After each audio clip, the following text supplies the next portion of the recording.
I have an after show. It's just for YouTube. It doesn't come out on Pet Life Radio. It is based on Inside the Actors Studio. Did you ever watch that show? Yes. I love it. Gosh. With the blue cards. Yes. I love him. May he rest in peace, James Lipton. And at the end of the show, he always asks the same 10 questions to all his guests. Mm-hmm. And I took inspiration from that, which is called the Pivot Questionnaire. And I am going to ask you questions that are inspired by the Pivot Questionnaire, but they're actually pet related. Okay. All right. So I know you're a rescue advocate. So this is an interesting question. What is your favorite breed? Oh my God. Golden Retriever. Interesting. Yeah. Oh. Yeah. I actually have a dream breeder, a natural rearing breeder that I would use were I to work with a breeder to get a golden. Yeah, it's my absolute favorite breed. Where is this breeder located? Midwest. Oh, interesting. So there would be travel involved. Okay. Yeah. All right. What is your least favorite breed? Oh gosh. I don't know if I have a least favorite breed. One that you just wouldn't have. Well, I guess okay, so this is funny. I love this breed, but I could not have it because I am not the personality for it. And that is a Belgian Malinois. Oh. Beautiful dogs. There's several people on TikTok that do videos. I will watch those over and over again, but I am the type of person that dog will run me into the ground. That is good to know. I might be that kind of person too. Do your pets sleep in your bed? Yes. All of them? All of them. They usually take turns.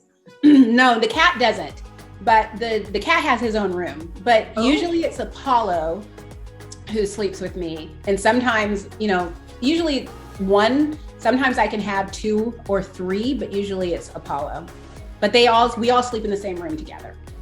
Very nice. Who or what wakes you up in the morning? I wake me up in the morning. They don't. Nice. I usually wake them up. Nice. Okay.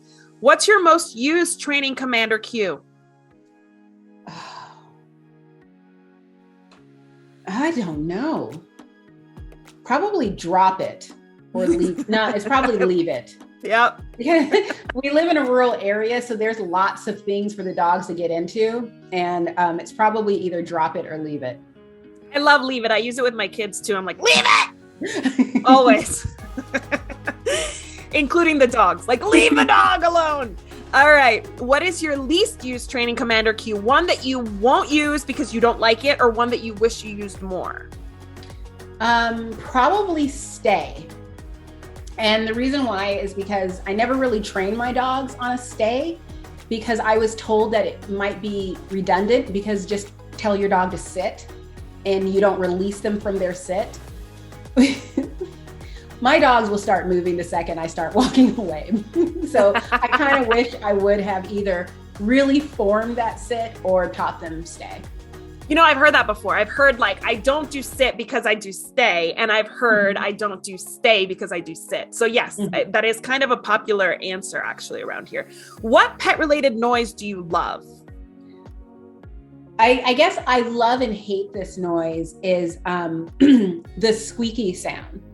It cracks me up when they will just sit there and squeak, squeak, squeak, squeak, squeak, squeak, squeak. Because it's just what are you doing? Like a toy? A toy? Yeah, a toy where a dog will just squeak, squeak, squeak. And it's just what's happening? But nothing is allowed to squeak around here. That would make me crazy. Yeah, it quickly gets old, but It is pretty funny to me. If they're in the other room doing it, it doesn't bother me. Yeah, I mean, they're enjoying it, so it makes you happy, but you don't want it to last too long. Exactly. 10 minutes later, I'm like, this is going up on a high shelf now. Exactly. You're done for today. What pet-related noise do you hate? Oh, the sound of vomiting. Oh, yes. The worst. The worst. When it's the starting and then you're running to get, and they're certainly of course they're on a rug somewhere. Yes. Yes, of course. All right. So you are a blogger. You are an influencer. You are a lot of things in the pet industry. What pet related profession that you currently don't do would you be open to trying one day? Dog walking. Oh, yeah. So nice. I mean, I know dog walkers that are in such great shape because they're walking all the time. And whenever our dog walker arrives, because he's Apollo's dog walker, but he walks Apollo and Scout. I mean, they know the days that they're going to go. They know around the time he's going to be there. They're watching for him. I mean, and just to have someone be that, I mean, my dogs are that happy to see me, but to have that be your job, is dogs happy to see you? Yeah, I walked dogs full time, all the time for 7 years before I started managing my business and not being in the field. And I miss it. It was such good exercise. I was always out once you have the right shoes and the right equipment, you're ready for anything. Your car becomes kind of like your closet, like the dog. You become their best friend. Like, you're not their parent. You're not their relative. You're their best friend. Like, you come in, you guys go for a walk. It's like you and your best friend go shopping. Like, it's the same thing. Like, you're best friends. And then you get to go home and like take care of your own. And then you're sniff every single dog that has been around you. And they look at you like you've been cheating on me. And then they're ready for their walk and you're like exhausted. That's the only challenge. All right. Next question. What pet related profession would you never want to try? Veterinarian. Ooh, tell me about that. Because I think, the dream of being a veterinarian is, seeing all these animals, doing, cute checkups. Like when I go to the vet, if that were what it was, where we're just like, hey, they look great. Yeah, they're doing so good. Let's give them some treats. I'm going to sit on the floor and play with your dog. Oh, a new puppy. But that's part of their day. The other part of their day, there's a really amazing TED Talk on YouTube where a veterinarian talks about what it is to be a veterinarian. And not only will it make you, I don't care who your veterinarian is or what they believe, it makes you respect where they're coming from, this TED Talk, because it's such an eye-opener into what it is to be a vet. And I don't have it in me. I would find it too heartbreaking. Yeah, it is. There's a reason why it's one of the professions with the highest suicide rate. Exactly. Yeah. All right. Last question. So I call this part of the show last call because, once you've been at the bar for a while, it's last call. You're like making friends with strangers and telling them your whole life story. So we're already getting introspective with that veterinarian conversation, but here's the last question. If the Rainbow Bridge exists, who is the first pet to greet you when you arrive? Sydney. What is the name? Sydney. She's my dog that I lost last year to hemangiosarcoma.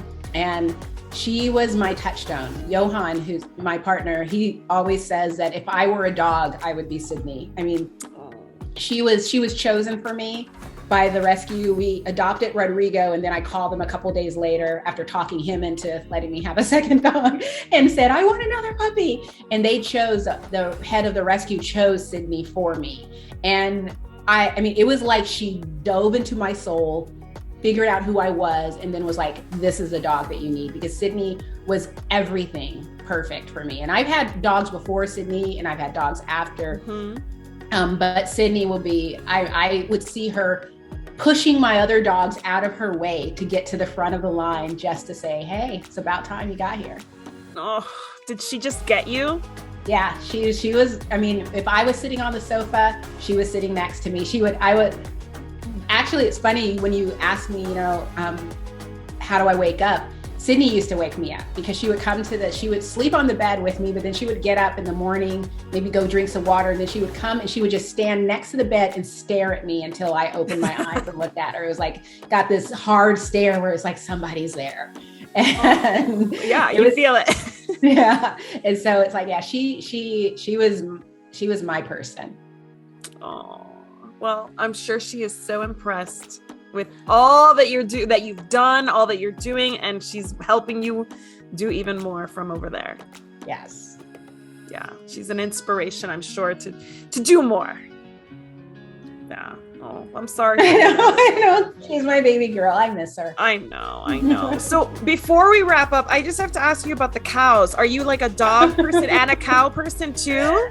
Okay, so the cows were at the store, and I've been looking at them for years, these prints, and I'm like, I just love them. And the reason why is because this is like such a dumb story.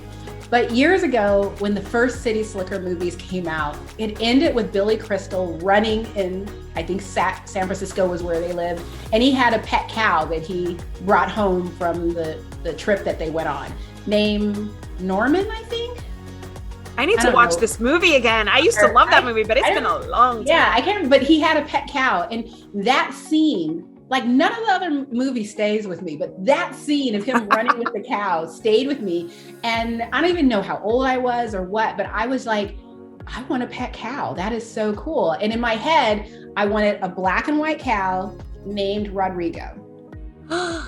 So when we adopted a black and white dog, we named him Rodrigo. That is so funny because I have I'm Latina and I have relatives named Rodrigo. So I was like, she has a dog named Rodrigo, and I was wondering if it was from that Lady Gaga song. No, it's funny because I've had people we don't live in a neighborhood anymore, but when we first had Rodrigo in Sydney, we lived in an old house in a neighborhood, and across the way there was a landscaping business owned by a couple of Hispanic brothers, and they were doing a huge project. And they kept hearing me calling Rodrigo. And finally they came over, and I'm not fluent in Spanish anymore, but my partner is. And so he would just talk to them in Spanish, and they came over and they first started speaking to me in Spanish. And I was like, you're going too fast. I can't keep up. And they're like, oh. And so they were asking me, they were like, why did you name him Rodrigo? And I felt, and for a second I was like, is it offensive? And I was like, I named him after a cow. And they're like, what cow? And I had to explain to these guys this story about the movie City Slickers. And it was sort of like, what does City Slickers have to do with the name Rodrigo? And I'm like, I don't know.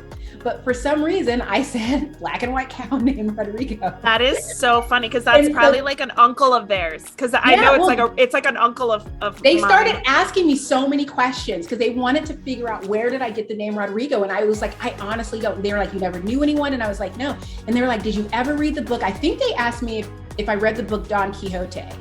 And I was like, I feel like I did, but I don't really remember it. And they were like, there's a character in that book named Rodrigo. Yes. I bet you that's where it got in your head. And that makes sense. And so I was like, okay. Well, I love it. I love my favorite's actually the one on my right, to your left, because my favorite color is teal and red. So you have this teal and red motif going there, which I love. So I don't want to take any more of your time. Thank you, Kimberly, for being my guest. I've so enjoyed meeting you, and I will see you in the interwebs, and maybe one day we will run into each other in the real world. Thank you again, and have an awesome weekend. Thank you. This was so much fun.